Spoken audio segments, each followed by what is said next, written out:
So if the mic is still recording, I'm back. I had to update the car though, so I went to like a Dunkin' Donuts and just hung out for 20 minutes. I didn't hear it disconnect yet, so I guess we'll see how it does. There's something rattling on my bike. It's been like that for a while. I feel like it's the chain roller, so that thing is just eBay special. I gotta replace that. Excuse me, I get the hiccups. Can I take a right on red? Don't see why not.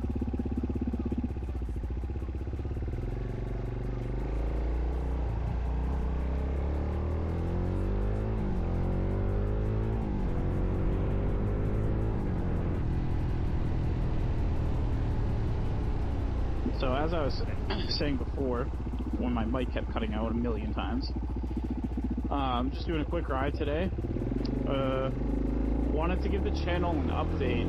I'm moving to a new house, not an apartment anymore, which is awesome. Not too far away from where I am now, and it has a garage, which is great for many different things, but specifically some install videos that my brother and I really want to do for the bikes. Yeah, so stay tuned very shortly.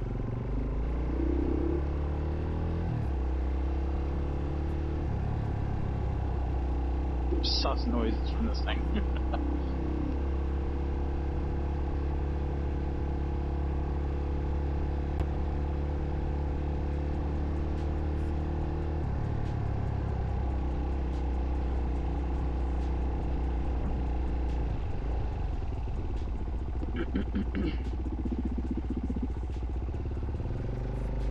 We're going to be installing a heel tech quick shifter on the big bore, my bike.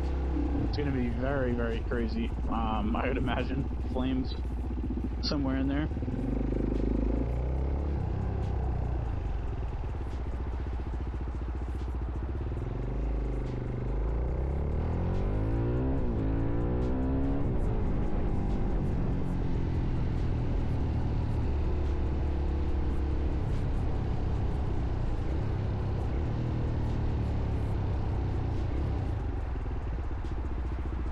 Kind of a sketchy spot to be stuck at traffic, but it is what it is.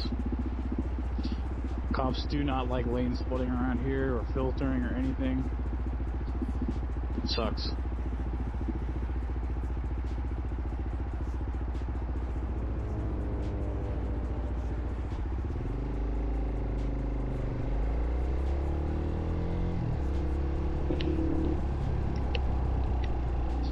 This is also a good test for me in the voice recording on the Cardo. I wanted to do it for a while. I didn't really set it up and kind of try it.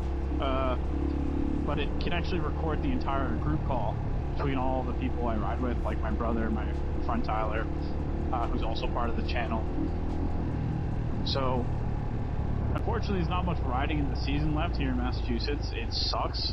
It's getting really cold out. It's not too bad today, but yeah, just gonna do some installs for the winter and wait for the spring. Hope maybe we can get a couple days here and there, but let's see.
I guess it's a good time to talk about,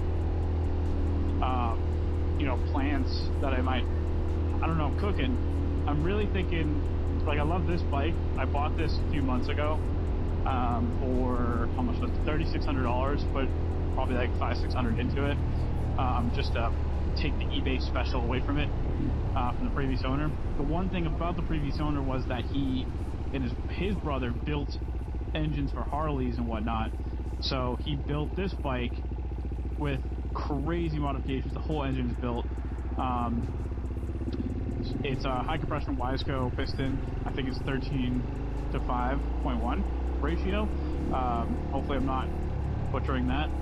With a stroker crank, plus 4mm stroker crank. Entire lower end with Timken bearings. You know, I really didn't believe him until I got to ride another DRZ 400, and I realized the power difference. Like, this has the FCR 39MX carb, 3x3 mod. Like, it's got everything that you could imagine doing to a DRZ other than like a full blueprint race build. And it's definitely noticeable. Like, this thing is just, it just goes, especially in 5th gear, you just go. And I'm very heavy. I'm super overweight, so this thing, even with me on it, still flies. It's awesome. So I'm torn because like, when I got this bike, I had it in my mind that I was going to get a 690 SMCR. And then I got this, I found this, and I was like, wow, it's got all these modifications. I'll just go with this. It's much cheaper. It's half the price. And it's been great. I don't regret it at all. But I also have ridden my entire life, and I'm looking for even more power, more cornering ability, more technology, ABS, fuel injection, quick shifter that's built in, all that stuff. And I'm trying to figure out, like, do I get rid of this bike and put that money towards the KTM, or do I just get a KTM, maybe finance the KTM or something, I don't know, and make this kind of like more of a project where I just like throw parts at it, maybe do winter, not winter, like a dirt setup, wheel setup for it, take it off-roading more. I don't know.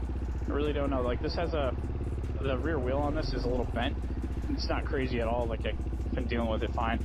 But it's obnoxious when you're cornering, if you're going really quick, you know, like taking a corner at like 60 miles an hour, you can feel it. Gets a little squirrely, a little sketchy. I don't know. I just kind of want something newer, like a 2019 and up KTM 690. A lot of people are, you know, they get scared of the bike and the maintenance and this and that, but I'll have a garage now and I do all the maintenance and work myself, so I'm not too worried about it.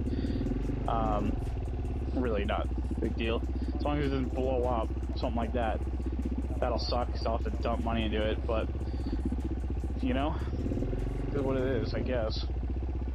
So I'm just trying to figure out what to do. If I keep this bike and I got the KTM, then I would be able to have a friend take this out while we ride or something. I don't know.